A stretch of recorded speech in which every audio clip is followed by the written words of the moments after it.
Непознати сторители синоќа го демолирале штабот на коалицијата Природба со Беса во Тетовско Слатино.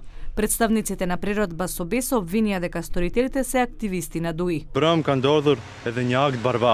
Синоќа се случи едно варварско и кукавичко дело. Прозорците на нашиот штаб во Слатино се искршени, а тука не завршува се со оглед на тоа дека постојано сме провоцирани од бандитите на владеачката партија. Ги повикуваме надлежните органи да ги преземат сите потребни мерки за обелоденување и спречување на насилството за време на изборниот процес.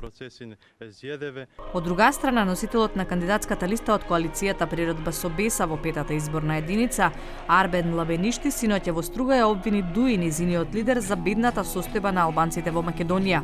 Од Природба со Беса велат дека гласот за нив значи враќање на достоинството и гордоста на албанците.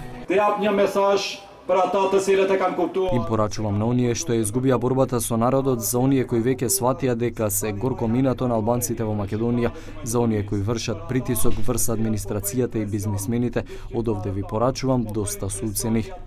Коалицијата Природба со Беса централниот вечерашен митинг ќе го одржи во Гостивар.